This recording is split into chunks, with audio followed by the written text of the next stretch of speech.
the speaker mode, I guess. So, if you're okay being on the recording, uh, we would like to have your to be able to see you and have your cameras on. If it's difficult for you to have your cameras on for whatever reason, you can choose to switch it off. And at the same time, if you want to ask a question, it's nice to be able to at least have a look at the person and see who's there. But then again, yeah, see what works for you. And yeah, Kasia, Katarzyna, is there anything you would like to add, or you, Matthias? Macia. So I would like to welcome everyone. I would love to introduce Eva and say how grateful I am that she took our invitation. And I would like to say a few words about us. Magdalena Macińska, Daria Woronina, Matthias Popde, and I, Katarzyna Mroczek, are just four friends who live in different cities. And we had this idea that we want to have interesting conversations about NVC, and we want to talk about life and important questions with people we respect, we like, and that's why we are here today with Eva. Daria, would you like to introduce her? Yes, I would be very happy. Eva is the person who introduced me to nonviolent communication.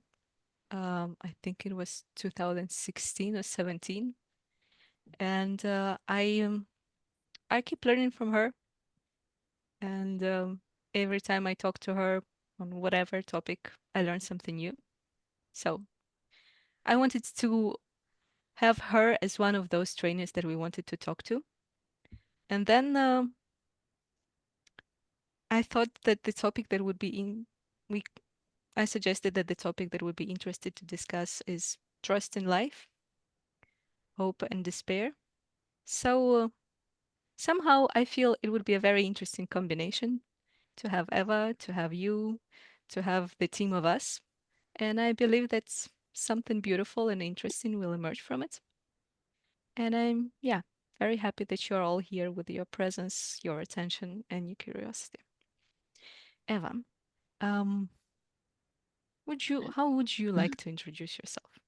Because my main message is, I love you very much. Oh, maybe the best way to introduce myself, one of my favorite joke, Daria, I love your taste. But or seriously, anyone has any question from our beloved audience? Because what I've learned from Marsha Rosenberg, in the role of a trainer, it's worth to say only that interest at least one person. Unfortunately, in high school, my physics teacher had a different idea of what word to say. But if he would have followed this suggestion, I believe not only our life, but his life would have been less struggle for sure. So, is there any question? If yes, then I'm happy to answer. Yeah, If not, maybe I could start with sharing a bit of my curiosity around the topic, just to give it a yes, start. And my yes. curiosity is, I live in Ukraine. There's the war going on. In addition to that, lots of things happening in the world. So every now and then, and these days more often, I find myself waking up with a sense of gloom, pessimism, kind of borderline despair, sometimes just in despair. Then it changes, and then there is hope. And so, yeah, somehow I find myself in the process of putting more trust, kind of searching for another source of trust than the source I used to have. And I just recall that a number of teachers talk about trust in life, navigating hopes and despair. So I'd like to hear some of your thoughts about it for a start. How is it for you? Thank you for the question.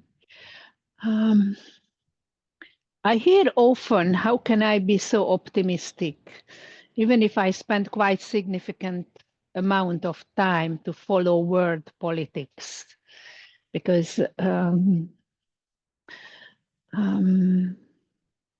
connect with my needs. I don't know where our planet is heading, but I know for sure which direction I want to go. And I know who are the people who I want to connect with, those who want to come to the same direction. And I try not to take responsibility for what I cannot control. What I can control is my intention, my focus, my words, my actions. And I want to see, if I try to be funny, it's a little dangerous because I don't know those people who are here now so well, but I still try to be funny. So please take it as a joke, but there is some seriousness in it. Originally, I come from business. I still consider myself as a salesperson, but I want to sell world peace. And I see only possibilities. The more struggle we have, I take it as a great chance, as a good salesperson. I know in NVC I don't want to operate with good, but as a committed salesperson, because I really believe if we can fully understand each other, then we can have more joy in life. And I know we are not going to that direction. And I know if someone comes toward me with weapons, love is not enough. So it's, I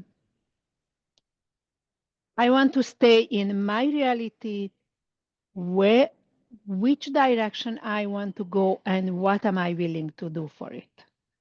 And whenever I can stay with this, that's the greatest help. Did I answer? Was I clear? So I'd like to summarize for myself, staying with your direction, knowing who the people you want to be with, and seeing opportunities to promote, quote unquote, sell world peace.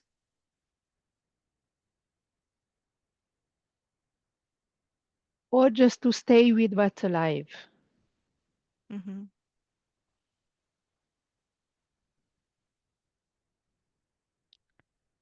Oh. What helps me when I get a very strong anxiety, then I try to stay with it. But one of my escape is clarifying in my imagination what is the worst case scenario and what can I do to prepare for it within reasonable, what can I do to prepare while I am reasonable?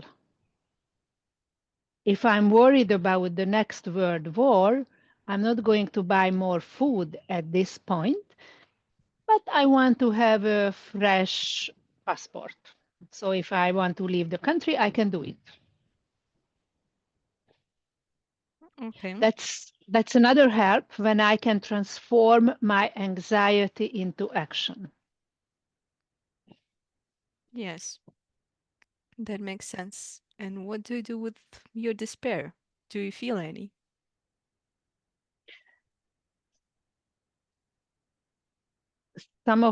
One of my family member just got chemotherapy this morning, so there is a lot of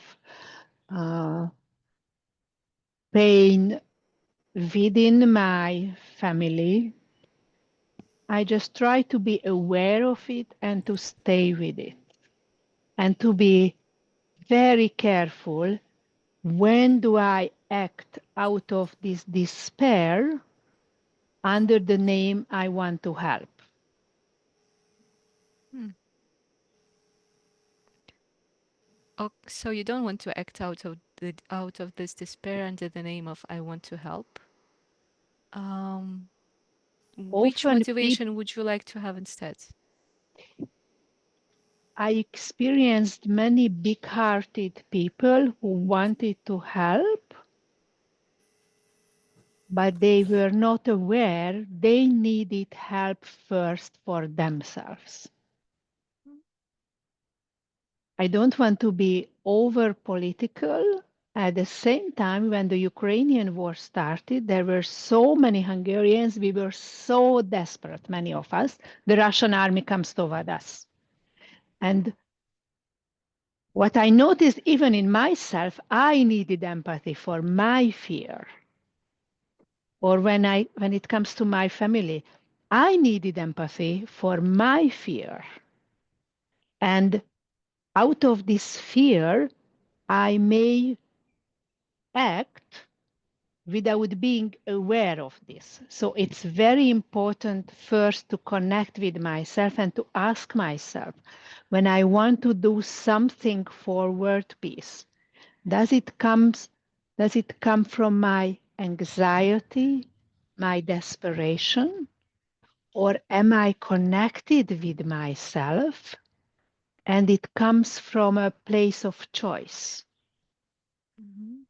I don't like to And call it peace because sometimes situation can be so desperate. I wouldn't call it peace, but it comes from a conscious choice. okay, because I was just about to ask if we could say it in other words, sort of act out of love rather than of fear, out of fear. But yeah, choice. Yeah, We can love and certainly recognize the situation. fear. Yeah. Yeah, it's maybe I don't have love yet, but I'm aware what's going on in me. Mm. I would like to go back to what you said about being a sales person, Being a being salesman, salesperson, yes. salesperson. When you said that, I imagined that you can sell only the product you believe in. That, like if I am to sell something to others, I first need to believe that what I am selling has a value. Mm-hmm. So when you said that you want to sell peace, I imagined that this is the quality you want more in your life. And when I trust that, like, first of all, I have to have peace in order to sell it.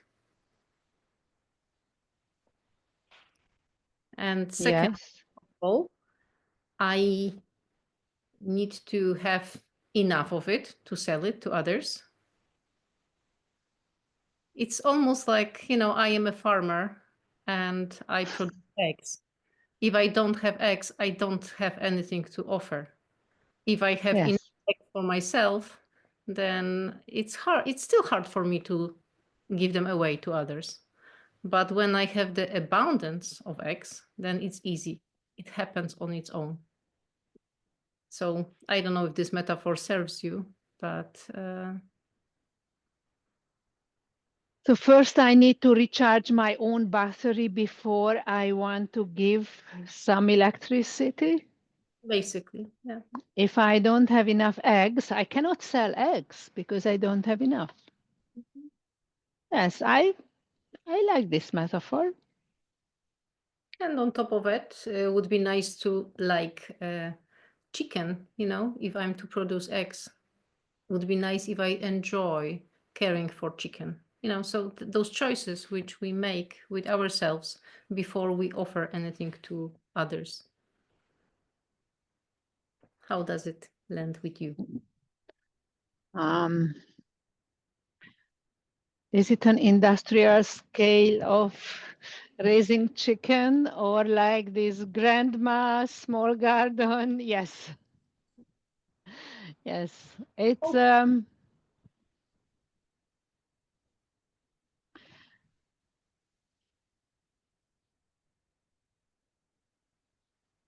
small scale, not revolution, I not not yeah. change the world, but making small things which make um, real Yes. peace. I totally agree. Um, can I even enjoy the process of peace? Like this morning, I had a session and there was a kind of a tense conflict between two people. And I was just realizing I love to be among people when we are honest, even if we have tension. The more trust I have, we can work it out. We can sort out what do we can work out how to understand each other. And even if not everyone fully understood the other person, but if I understood both conflicting parties, that's already a relief to me. And then I can be available. So you feel like understanding the situation is important, and that brings to mind being present to the conflict, to what is. Understanding and enjoying the process of finding peace, because it's long and it might be boring. Hmm. And it's with my standard of effectiveness, I cannot push anyone to have a different view on a certain situation. Can you explain that more?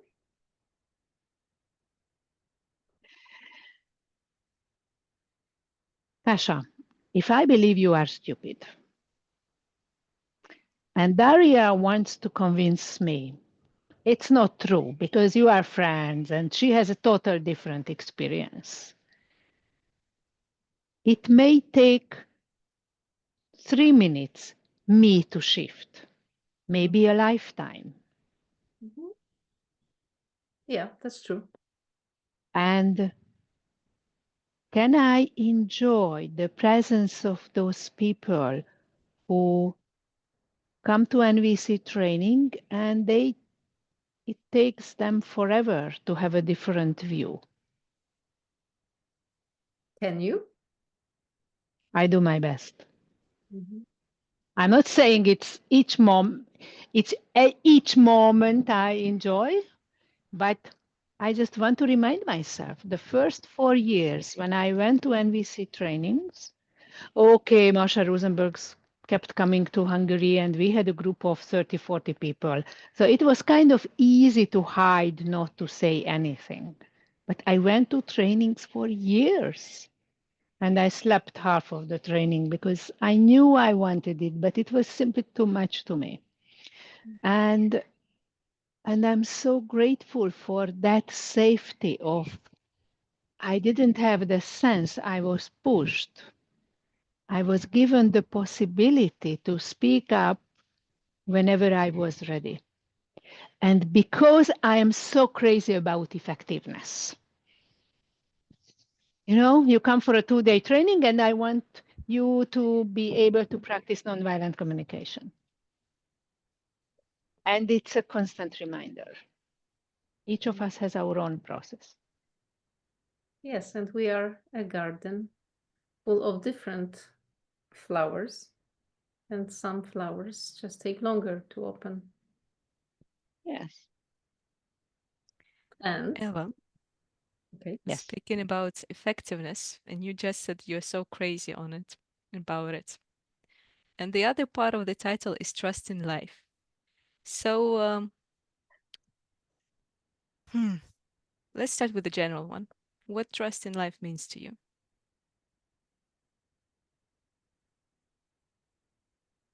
And then I would be curious to hear how it relates or coexists or whatever with effectiveness.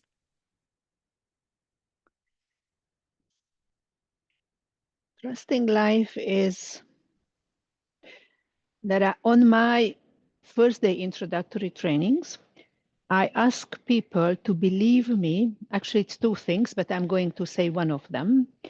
It's the universe, God, master computer, whatever you believe in, offers us, each of us, at least one possibility to fulfill each of my needs.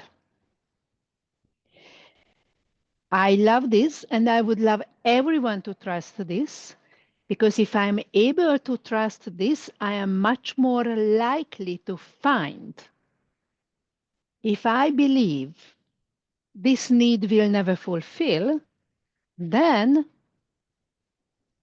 I am less likely to find it, to notice how life is offering it to me.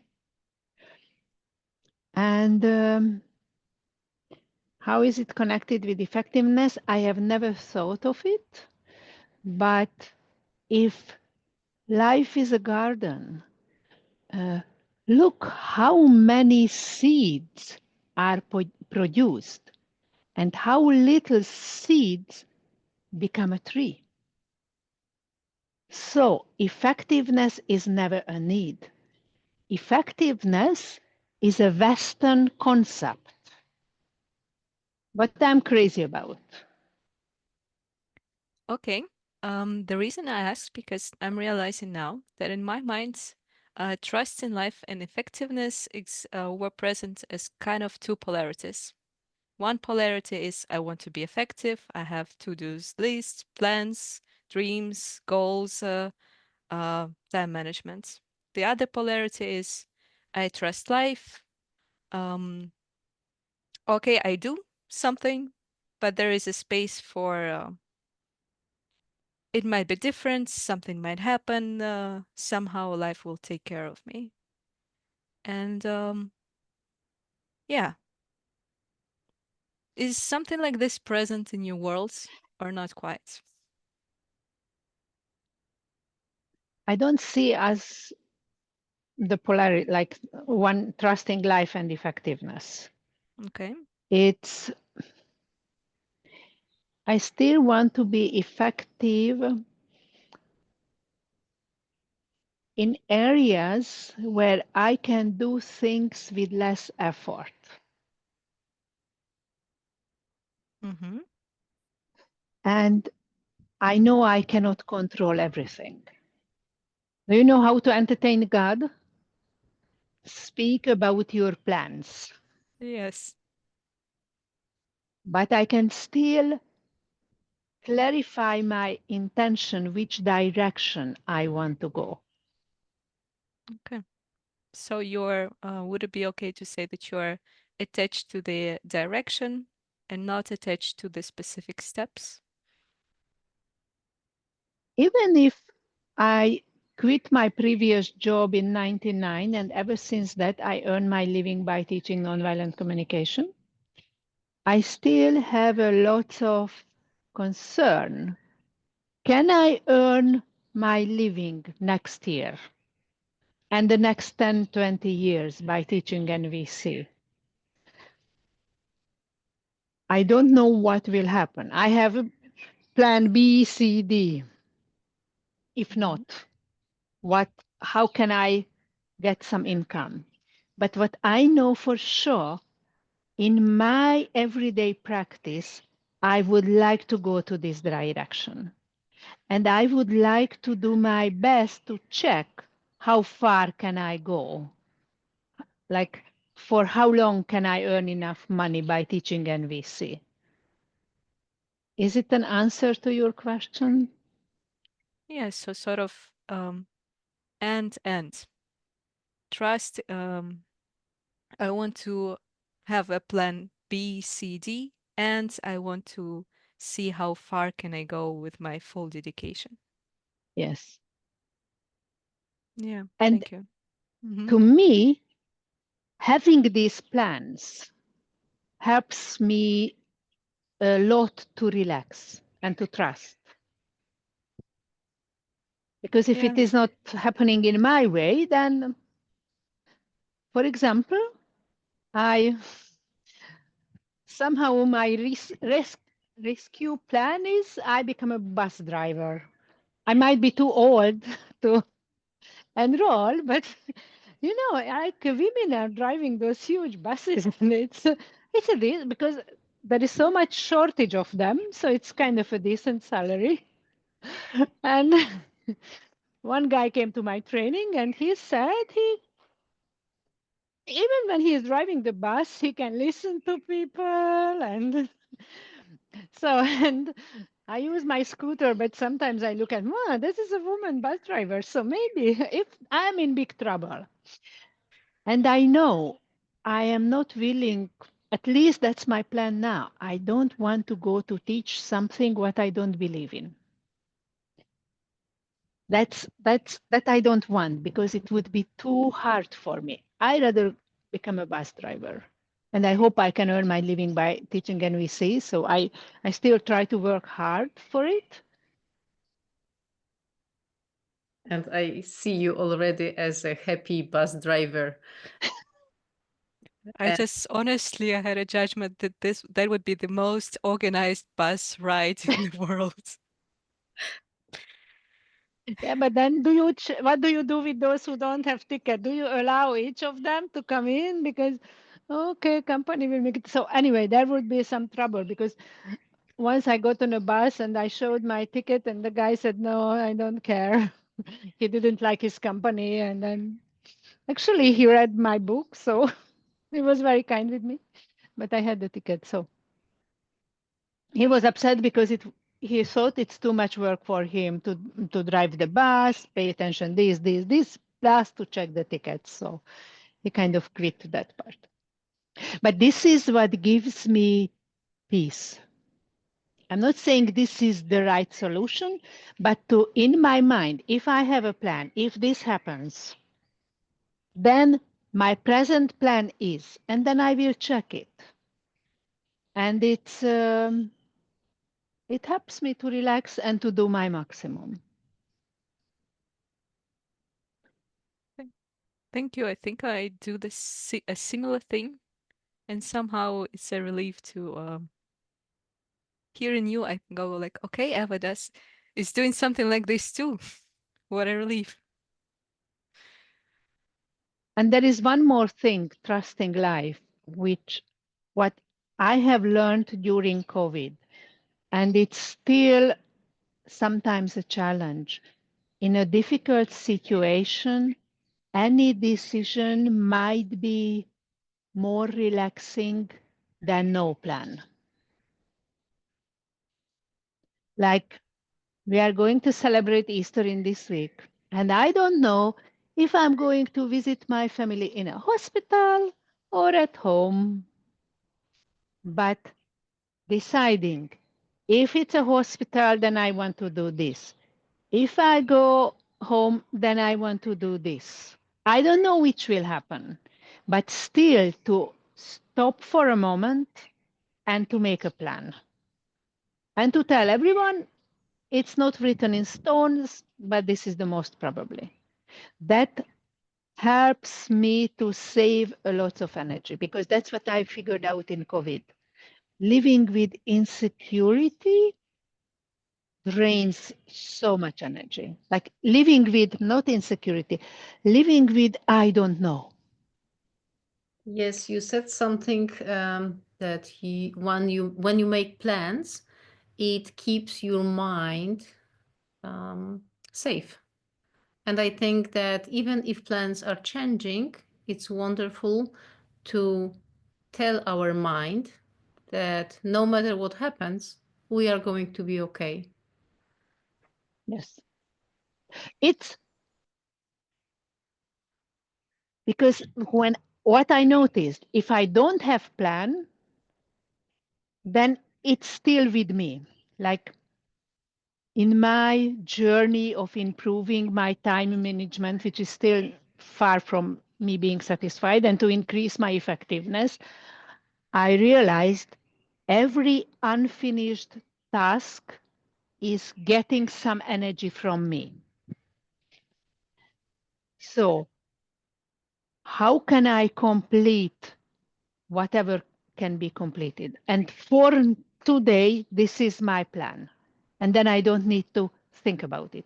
But if I don't make any decision, then it's take like when some drops, when the tap is one drop, and we can lose a lot of water by just drop by drop. So are you saying that you are trying to close the loop each time you have a task? Yes. Very important for you to close the loop. Yes. This is what I'm learning. I'm not satisfied with it yet, but I found it's very helpful. And is it easy for you to make decisions in general, or has it been? It depends which area of my life.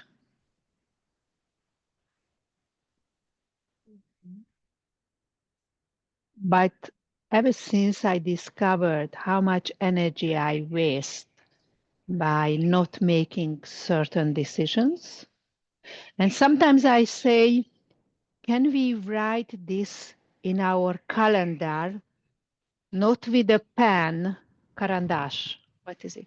Pencil? Pencil. Pencil.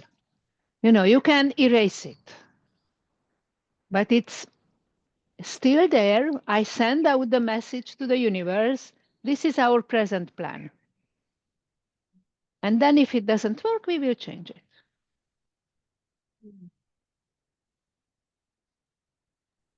Even listening to you saying that makes my nervous system calm and relaxed. The idea that I have something to hold on to, and if it doesn't work, I can change it. My mind really likes this message. Rasha and Daria, I love your questions.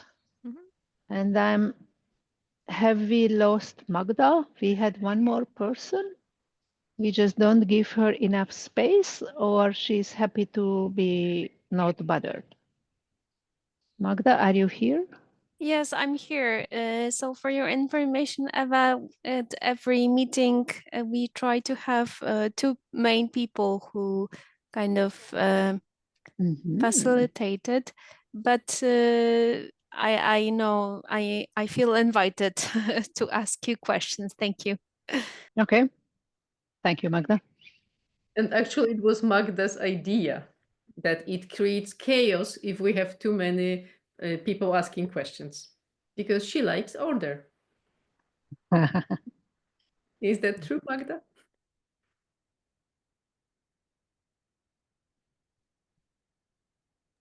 I like order, but I really like what Eva said about and that writing things with a pencil that they can change. Well, personally, I'm thoughtful when it comes to decision making. I have a judgment that I sort of suck at it many times. So I think it might benefit me of looking closer at the areas which are especially difficult for decision making for me, and yeah, finding more ease around it. And then I would also, personally, I would be curious to hear questions from more people than just me and Katarzyna. So I'd like to also invite others to raise your hand or turn on your mic if you feel like there's something on my mind that I'd like to ask. Daria? Yeah. I have one more suggestion. What I try to practice, what do I risk when I choose this or that? This helps me in decision-making process. And I always risk something. If I stand up, I risk to fall. If I go to the bathroom or the kitchen, traumatology, is it an English word? Yeah. It's like the If you have if you break your hand and you end up in that first aid part of the hospital, they get the most people from the kitchen and the bathroom. So it's really a dangerous Dangerous to place. be at home. Yeah, when you hold a knife, then your life is in danger because maybe some blood. But if I ask myself, what do I risk doing this or that? And is it something long term or is it something short term? Like just coming back to Easter, what do I risk? It's if I don't organize, like, because in Hungary we don't work on Friday, but then every shop is open on Saturday and then everything is closed on Sunday and Monday. So I may not have food. Oh, don't be so sorry for me. I will not starve. Somehow I will manage. So if I don't do the shopping, I may mess up my time. So I won't have energy to do some work. And the most important thing is what I don't want to miss is to communicate with my family I care and I don't want to be a burden, which is very difficult, you know, when it's like when you are too much and when you are not enough, and probably you will be criticized anyway, because if there is a big problem, then everyone is tense and blah, blah. So it helps me a lot to ask the question, what do I risk? And I always find something what I risk. It helps me to cool down. So identifying what it is that you risk helps you to cool down. Yeah, I make the decision. Okay. When I go to the bathroom, I risk to sleep on the water. Yeah, but I still take that risk many times per day. Well, yeah, we could be a beginning of a long discussion. Another thought that I find inspiring is we often fear what we actually want. Something like I'm not afraid of not having oxygen on Mars because I don't really intend to go there. It's not part of my thinking, not part of my intention in any way. So so there is like a contact line or something, like a shared wall between fear and excitement, and then focusing on the excitement part as well. Yeah, that's another approach. Yeah. And we have a question. Anya, you raised your hand. Do you want to ask a question? Hello, everyone. Hello, Anya is a dear colleague of one of the German certified trainers. Welcome, Anya. Hi. So I wanted to bring some chaos and ask a question, a different question, start maybe a slightly new topic. I would like to focus on despair because that's a challenge for me at the moment. Chris Rajendram said once that when you're hopeless, and this is how I will define despair, hopeless. When you're hopeless, it's a chance to meet God. And it sounds nice, even a bit inspiring. But when I'm actually in despair, in deep shit, I can't go there. What can I do to go there? I feel so far away from this sentence when I'm really in despair. So Eva, what would you say? What would you respond? Chris has more connection with God than me, but being in despair,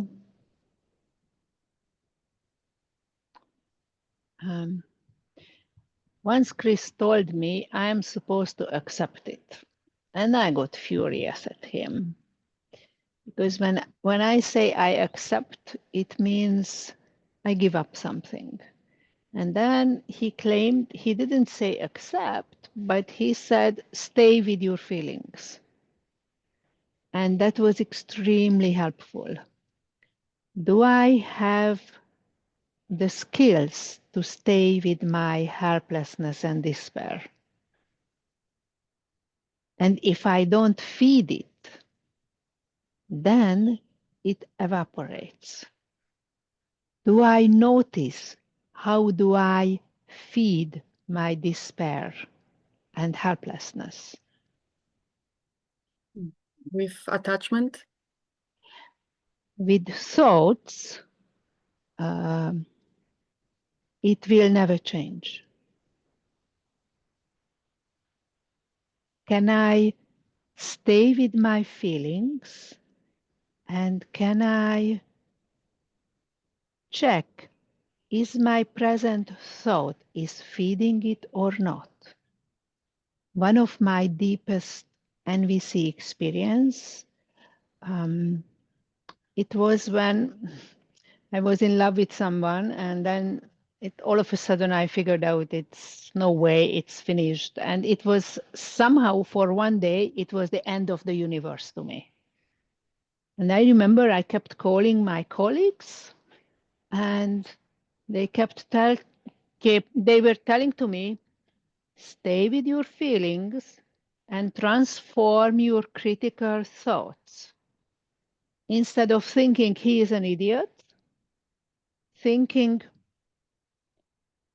he did what he can and I feel this or that. And I did whatever. So the point was, instead of having any critical judgmental thought, to transform them into neutral thoughts.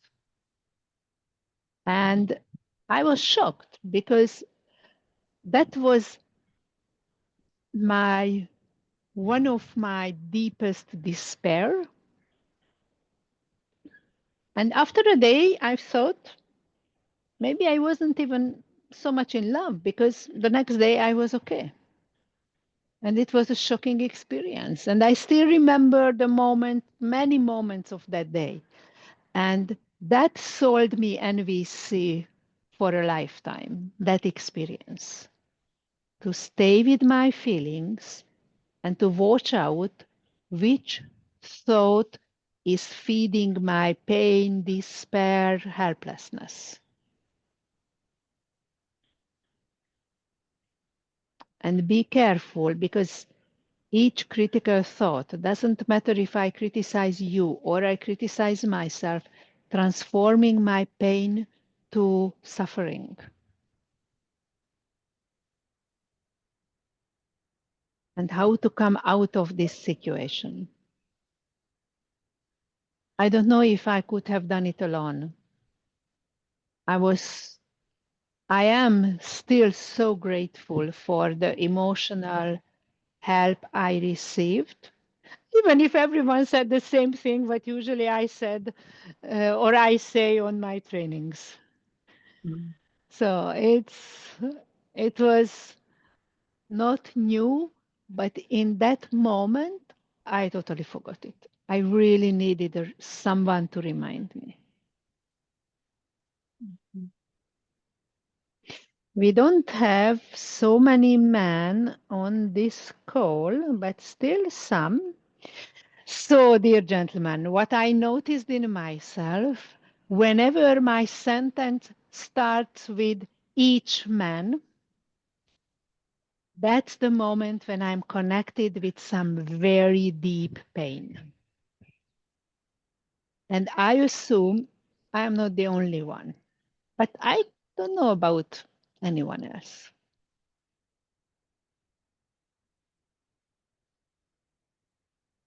Does May this I? resonate? Yes. Yeah. Yes, please.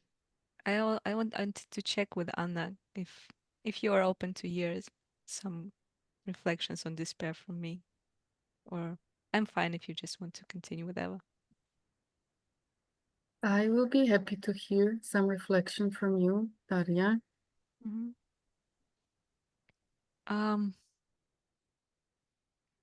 well, I spent from what I hear from Eva, I think I spend more time with my critical thoughts, sort of allowing them.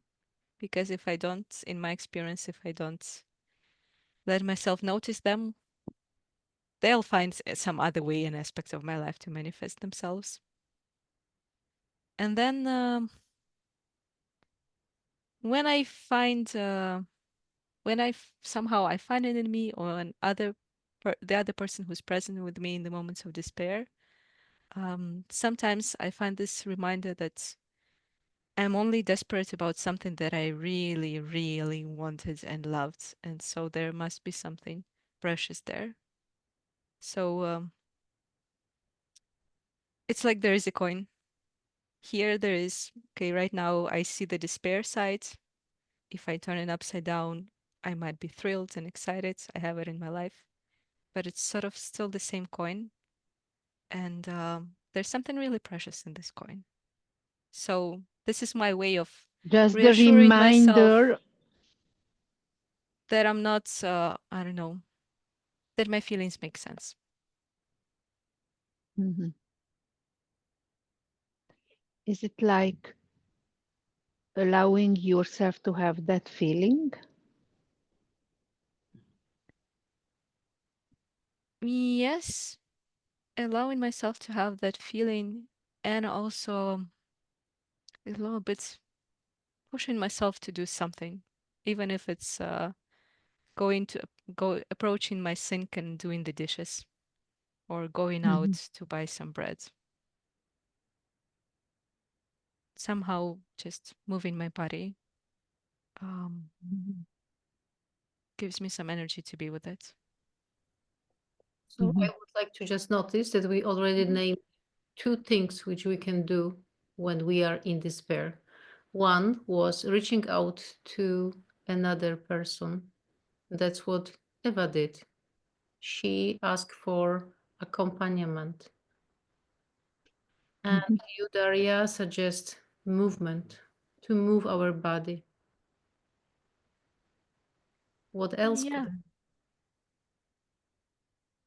any other suggestions? Maybe someone else would like to come up with their idea for those moments of despair.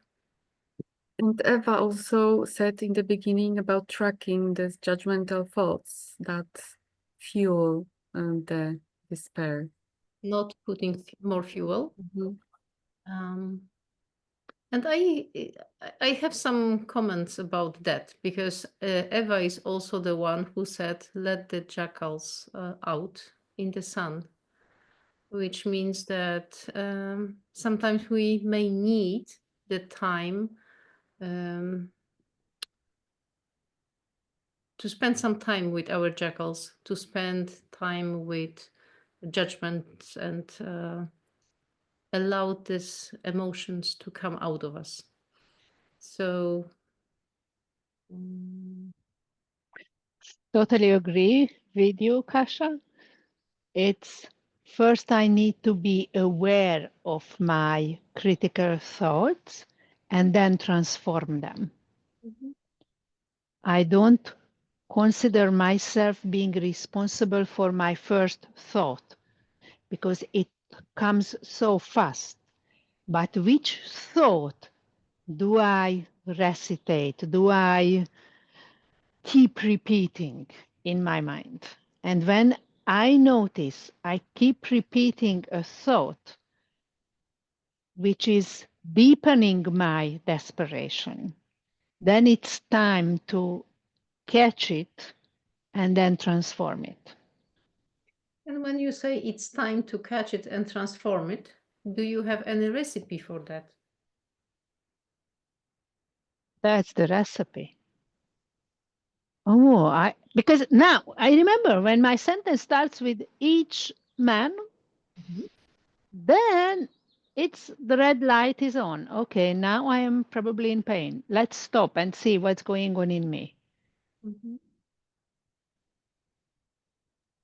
Interesting. When I find uh, myself thinking thoughts which I know fueling kind of these kind of thoughts which fuel my pain. Um, sometimes I don't find this capacity inside myself to stop. All I can do is just to tell myself, okay, I've been there in the past. I've been there before. This is not the whole me. This is the desperate me, the me who thinks there is no hope. It's over. No point in trying. And there is also the other version of me. It's okay, it's not right there, but I know it's possible. And this gives just, I don't know, a little bit of space to not just to feel despair, but not to sort of be swollen by despair or something. Mhm. And then also try to connect with the other person as soon as possible. When I realize, okay, I'm starting to drown in it.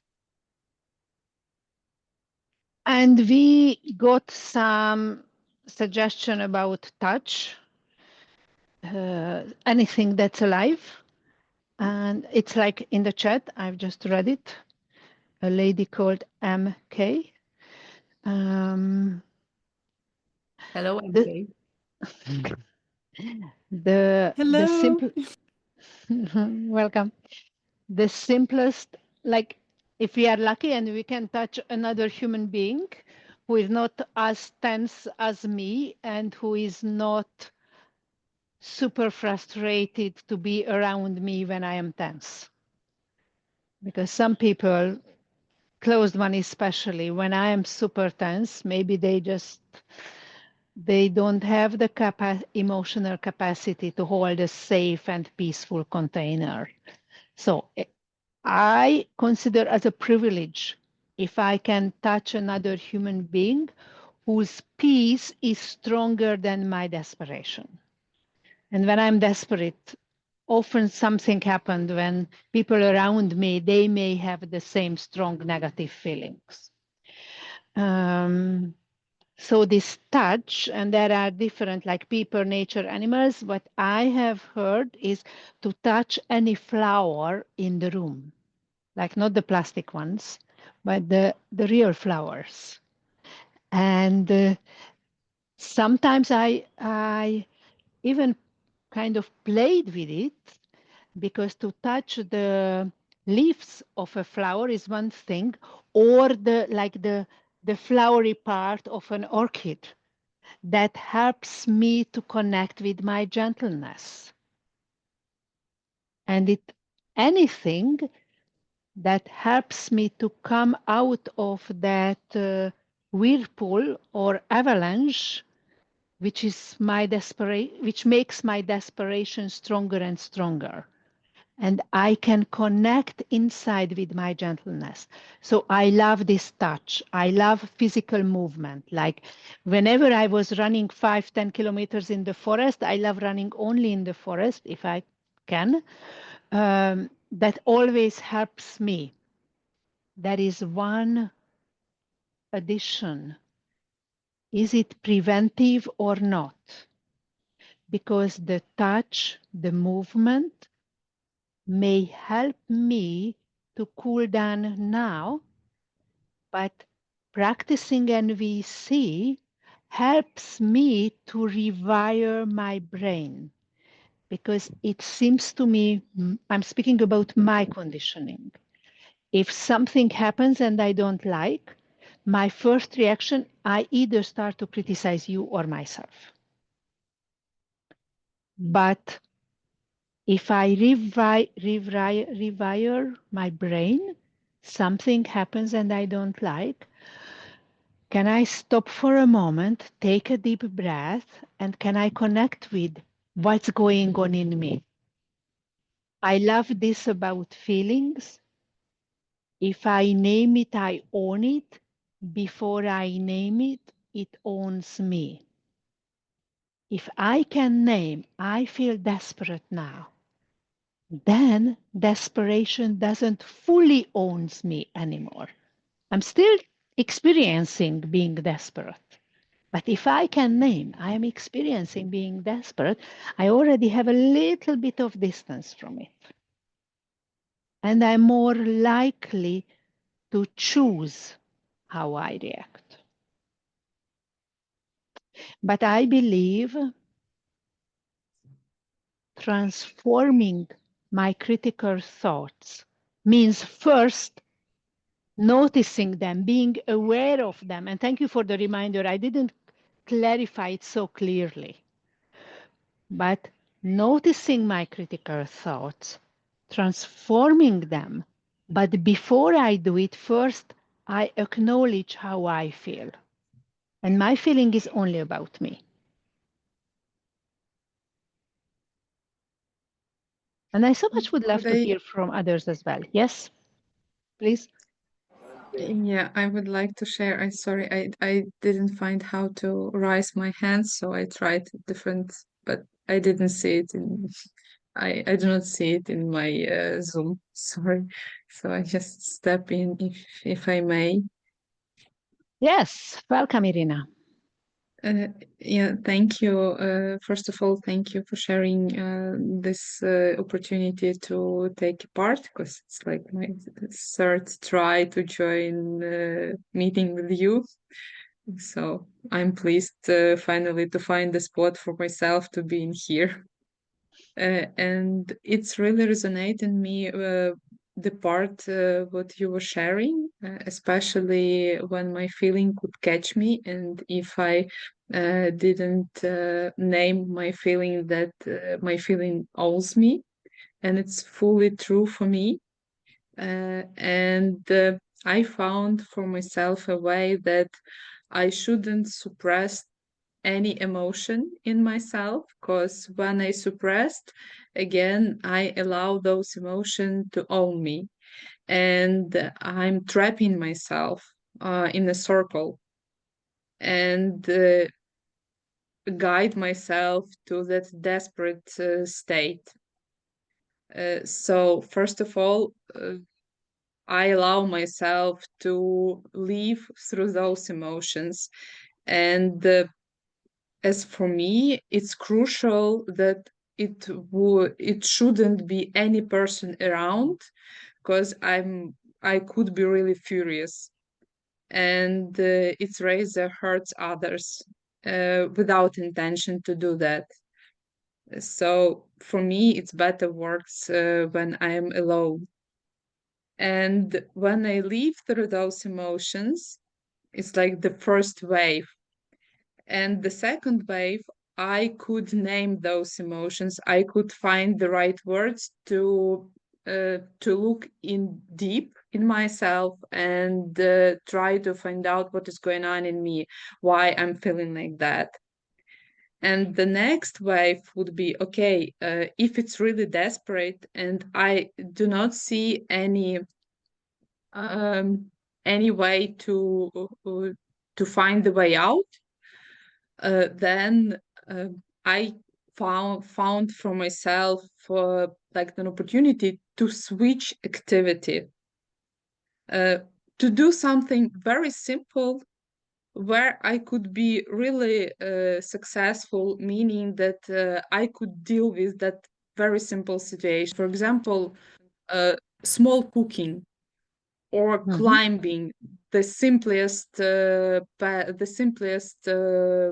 that I could just climb, and it's something that I could control, because like if I'm out of balance, it's something that helps me to come back to that balance. So I like feel the high level of some emotions, and then I'm just out of balance.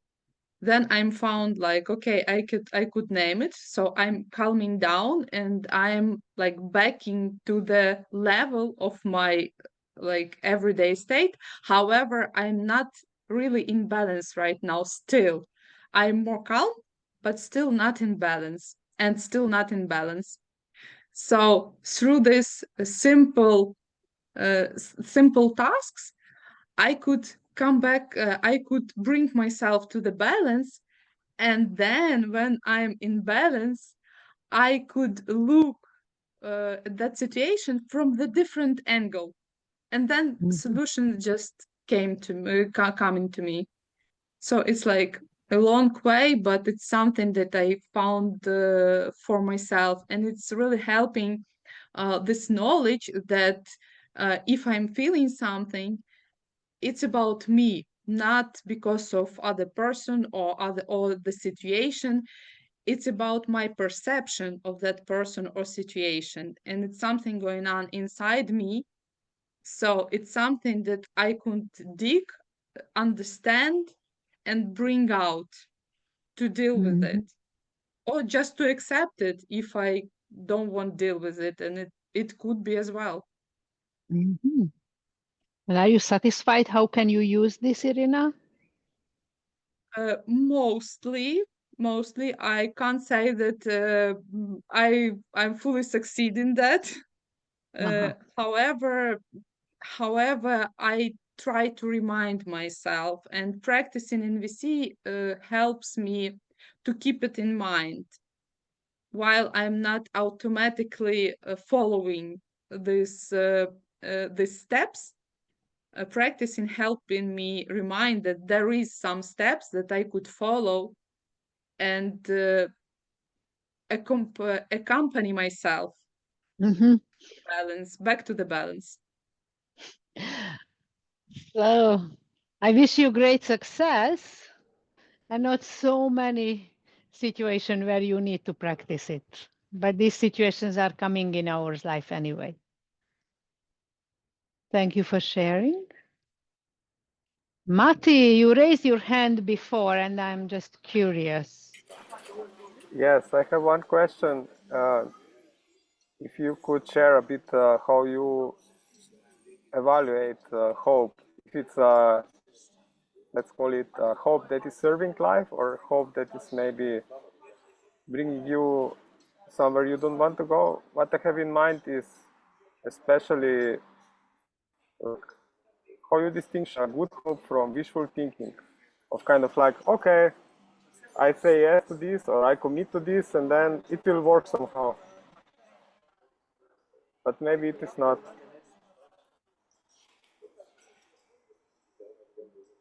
So how can I differentiate between hope and wishful thinking?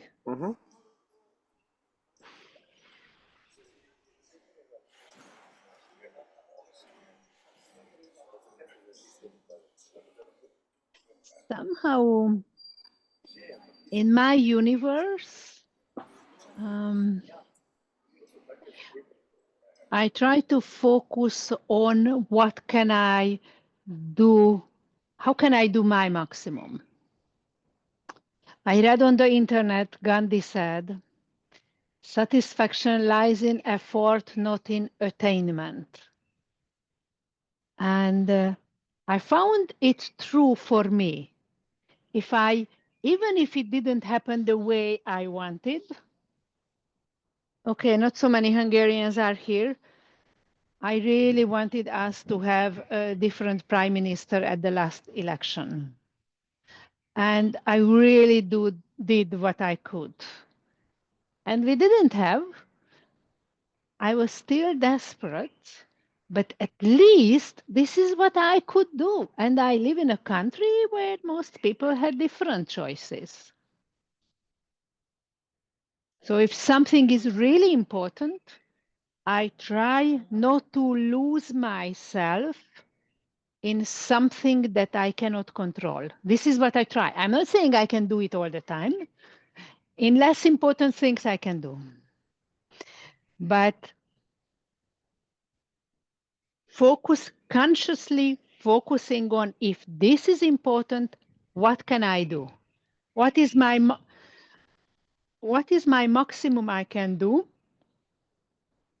while I'm looking to my whole life? It sounds like your hope is a hope that I can do it, not hope that it will happen or others will do it. A hope in to do my best. And if I did it, and if I'm lucky others did it either, or maybe the universe was supporting it or not. But you sort of want to make sure you did your part in it.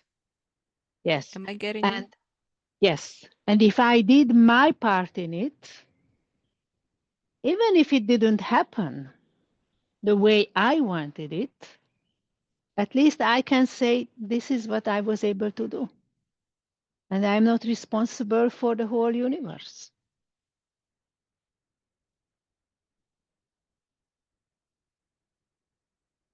And in this way, my brain is busy with what I can do. And I have the action and the touch and the movement. And the it's usually a lot of things. And it's very important when I ask, what is the maximum I can do? I try not to lose myself in one aspect of my life, but to see the important connections, health, I don't know, many other aspects of my life. As many aspects of my life, as many as I'm able to consider in that moment. So do I hear the diversity? Diversity and focusing on my share. Okay, so you want to be responsible for what you have power over. Like, like you want to, What I can control. you can control what it's up to, what you can influence, yes? Yeah. Somehow here I like to say what I can control. Mhm. If you promise not to ask further questions, like today I just had a meeting. What do we want to do in the Hungarian NVC certified trainers community? And I can't control that group.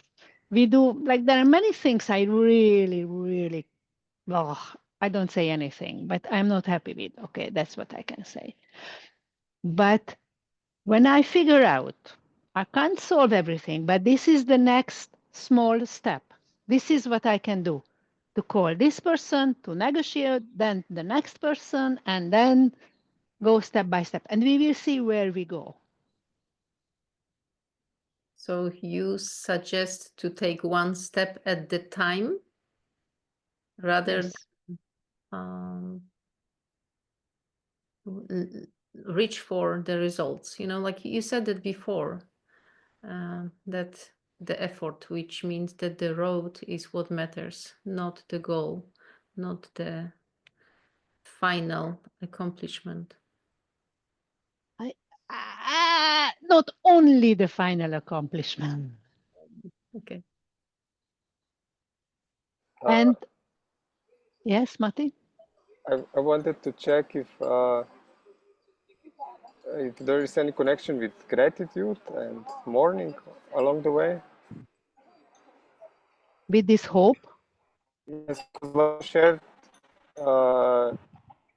made me think about the things that are actually working well. For example, that you shared many aspects of your life.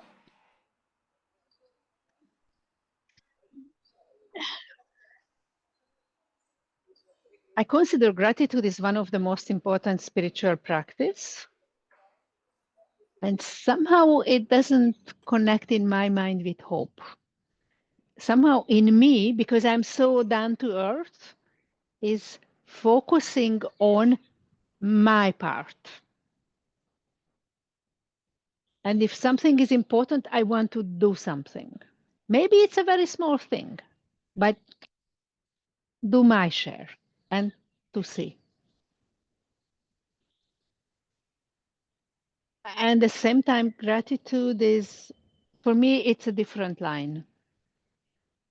Is it connected to you, Mati? Hope and gratitude? Uh, maybe I can try to explain the connection again with maybe with despair, because I think when we are in despair, then we are not recognizing the things that are working or that are nourishing or supporting us. And gratitude might be intervention in the sense that actually not everything is so hopeless, or Yeah.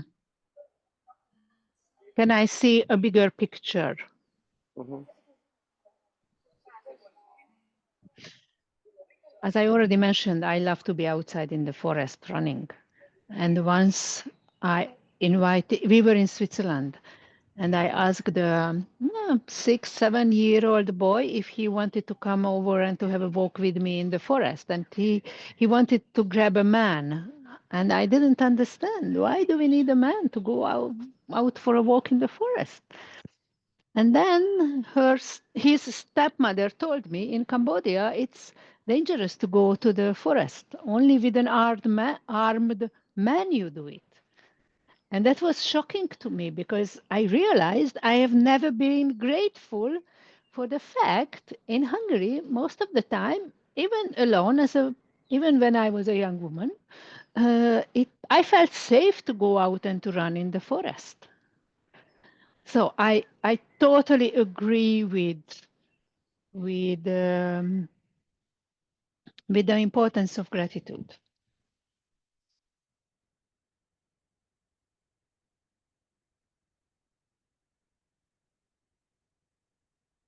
Anything else, Matti? I'm just thinking that for me, gratitude goes somehow in hand with mourning or grief. As I don't want it to be like a positive psychology. It's kind of like, okay, this will save you from any suffering or care, but like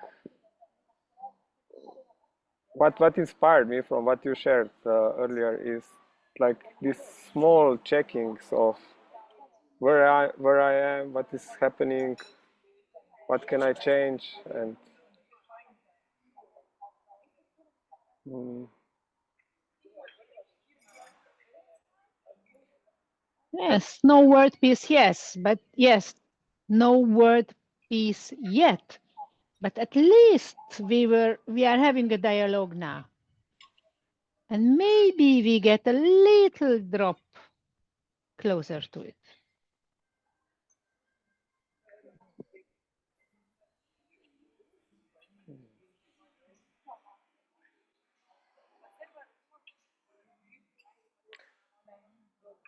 I have one more question as going back to the beginning when you mentioned metaphor of being a salesperson.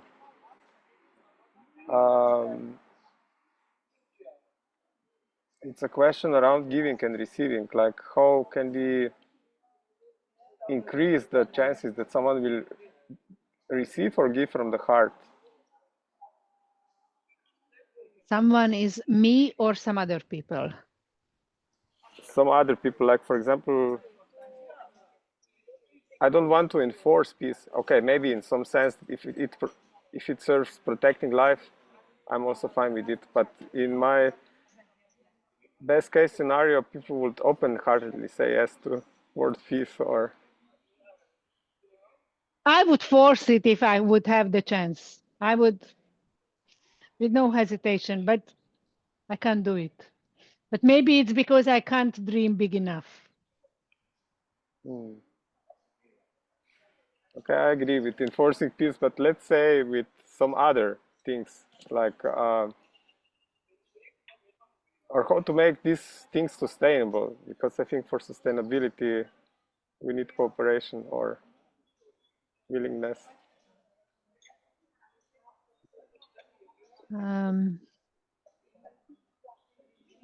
To what I try to do is when I see some examples, I try to learn from people who can do this. That's very important. And I try my best to be a role model. I'm not saying I'm super satisfied how much I can do it, but I really believe in modeling it.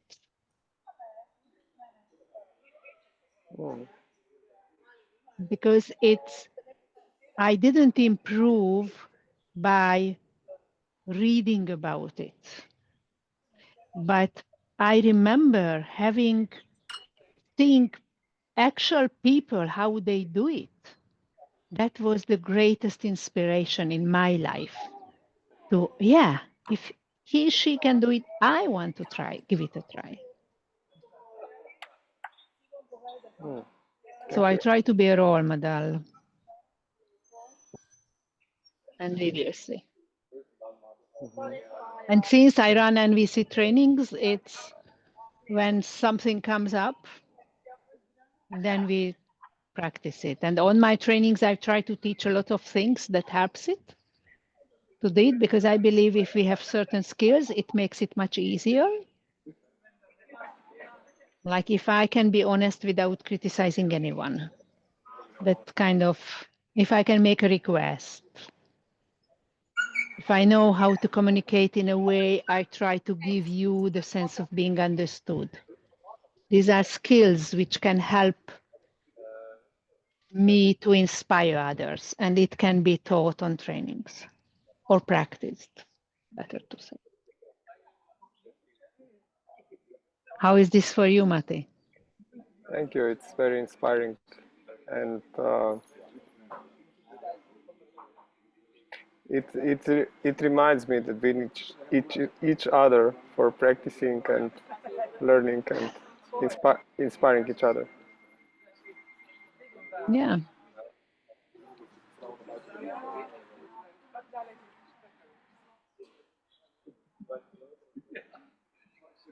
Sometimes it's not easy to find the motivation.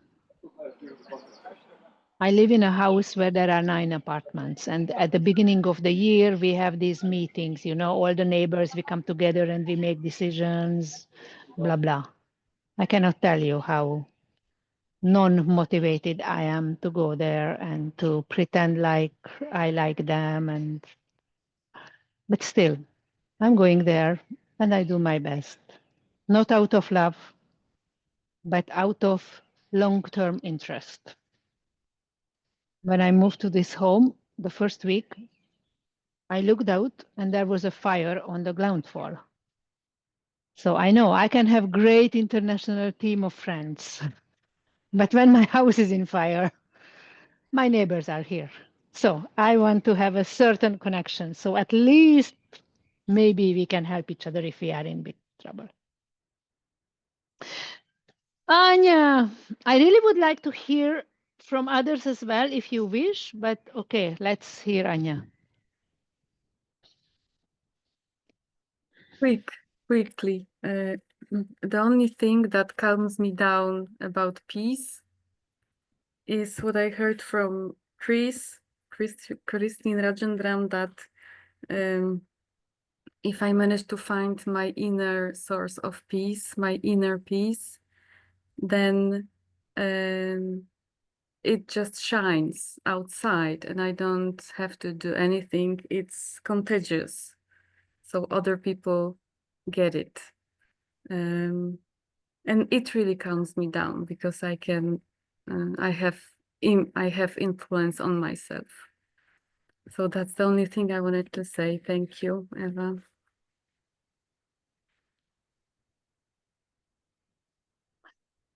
And what I love about Chris, I can't recall any moment hearing from him, oh, just calm down. But even if there is a tense situation, he can come in with his inner peace. That's contagious. And I really admire this. I would like to practice it. Sometimes I say, but Chris doesn't have so much fire.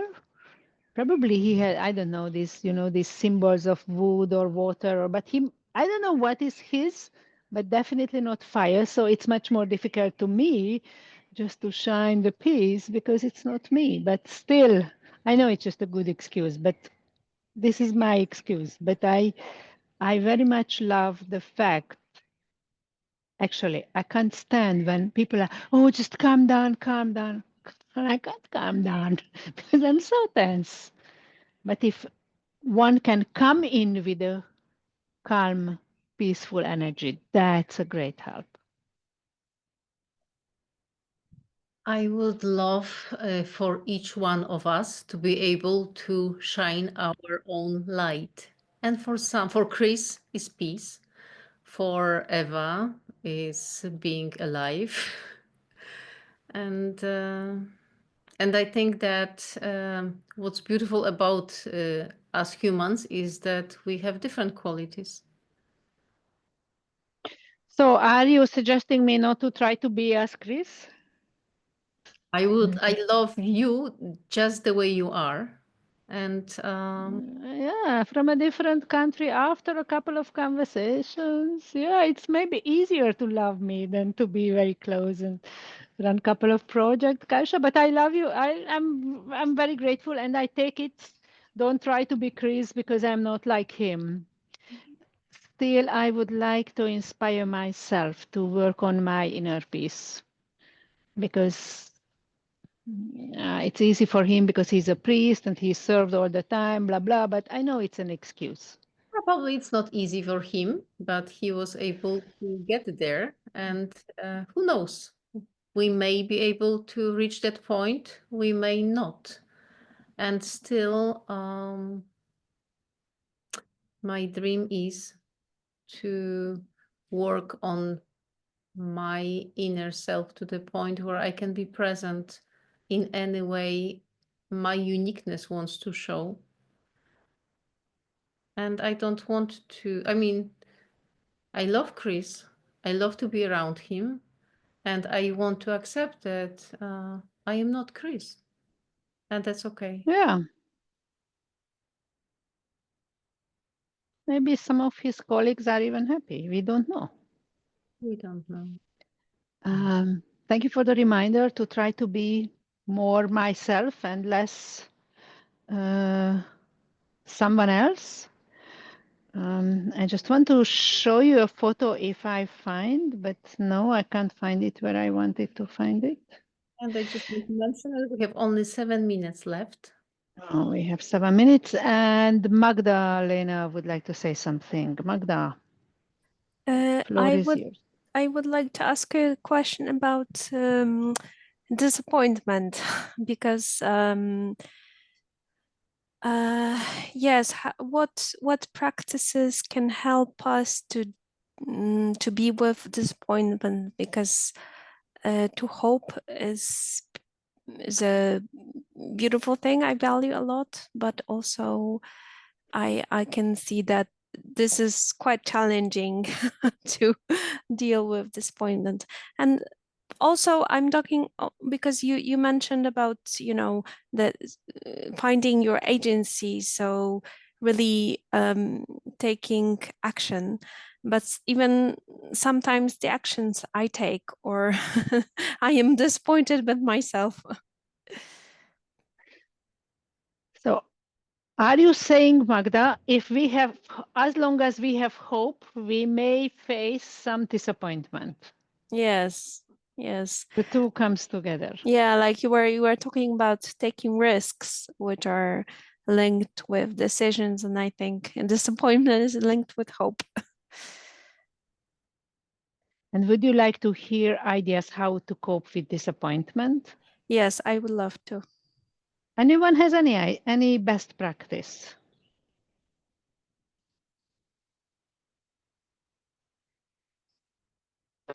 Okay, I have a very dear, yes, Kasia? Just go and work in the garden. I work my butt off. Work in the garden.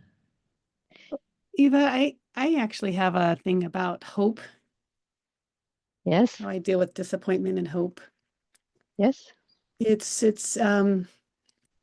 was through my discovery of longing in NVC, the word longing. And sometimes I sit with such deep longing. And after a while, sitting in connection with a friend, talking about longing and just really longing for that need or whatever in NVC, it came to me, the sweetness of longing implies knowing.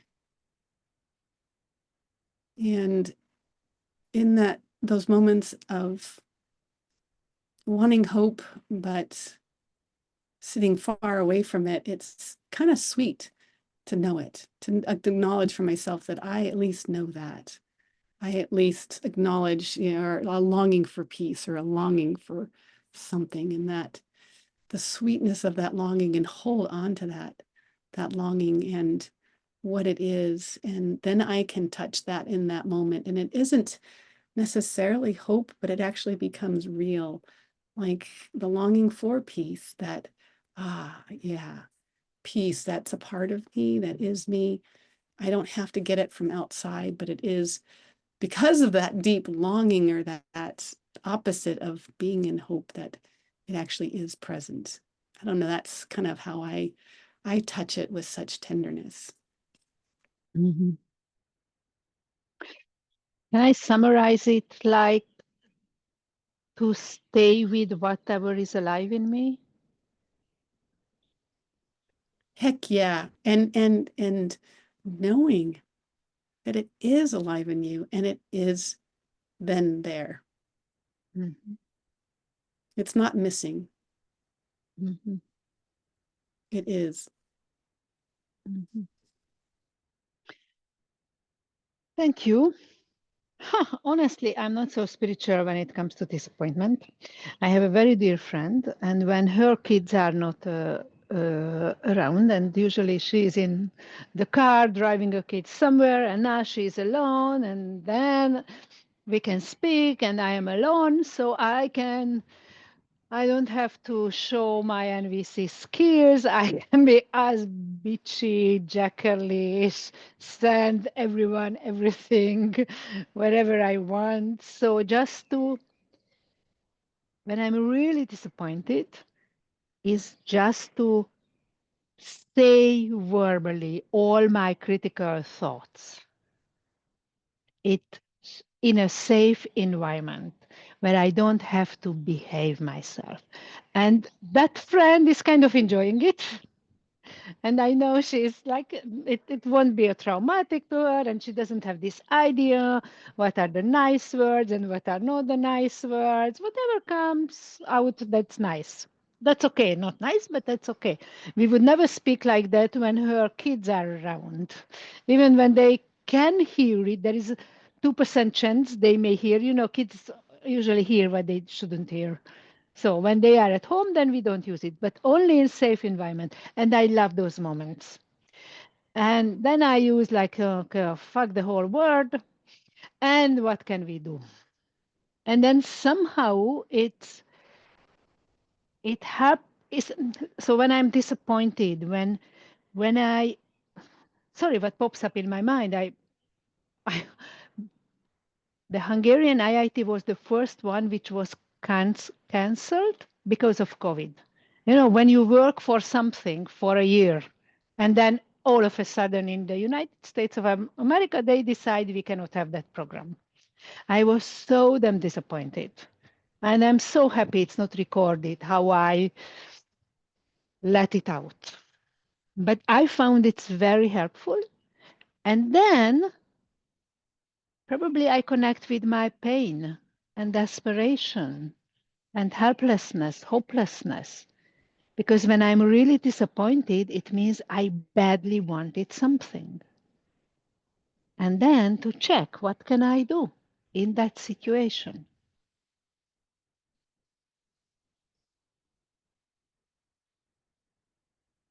We got a message. Stay, I have just, stay with it and allow to feel it. And also coming from the session about hope and despair with Bridget Braggett, happy to connect later on this if you like, Magdalena. Anything else? Because are we running out of time? Yeah. Last chance to ask question. 3, 2, 1.5, 1, 0. Maybe one word in writing, how was this session to you? You can write it in your own language. And while we are waiting for this, can I share one more thing? Sure. Okay.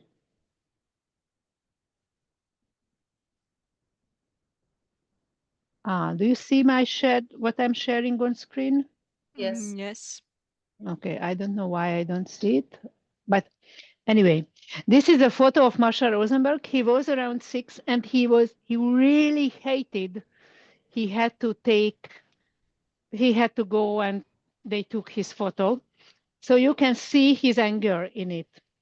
And I love this photo because I have that impression this is a true, very true aspect of Masha Rosenberg.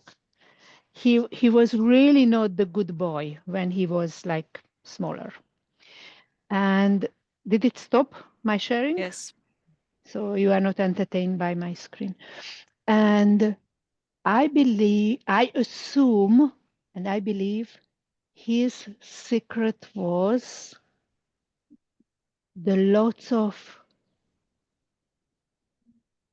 going through many situations, transforming his anger, disappointment, desperation. So in a certain level, he is a role model to me because I believe he was not non-violent by birth. He learned this process by practicing on many, many idiots. And that gives me a lot of hope because if I keep practicing, no matter who comes to my life, but if I just practice this, that hopefully it helps me to arrive where I wish to arrive. Thank you. Thank you, Eva. I am really grateful for you giving us time and meeting with us. At this moment, I feel urged to say that there is IAT in Hungary and you will be a trainer there. So if you want more Eva, please consider coming to her IAT. I want to say that especially because of what you shared about the previous IAT in Hungary being cancelled because of COVID. And for Polish friends, I want to say that Eva is planning to come to Warsaw in May. Do I plan it? I hope you are. Am I invited? I don't know. I've heard the rumors. Yeah, Anya, do you know anything? No, she's not here. And so opportunities to have more wisdom of Eva are there. We just need to make plans. Yeah, just like Eva's website that you can subscribe to and receive a newsletter once, I don't know, a month maximum. Yes, and as needs being met, I would love to read a few of those notes from you. This was awesome, thought-provoking. There is hope, tender, sweetness, connection, insightful, aliveness, inspiring viewpoints and insights, grateful, fruitful, inspiring. So I guess this is the end. Thank you everyone for coming. And hopefully we will see ourselves in some different situation. Can I say dziękuję bardzo? Is it the right word to say in Polish? This is perfect. And how do you say in Hungarian? Köszönöm. Köszönöm, Eva. Yeah, and dziękuję, is it the Ukrainian? Дякую. Dziękuję. Little mistake.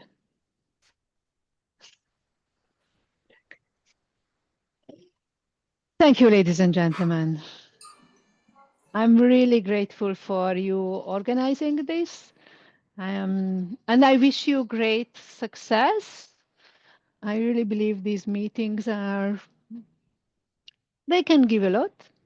And I'm very grateful for each of you who were present. And maybe next time you can be more talkative, but I'm super grateful for you being here. Thank you. One more question. Are you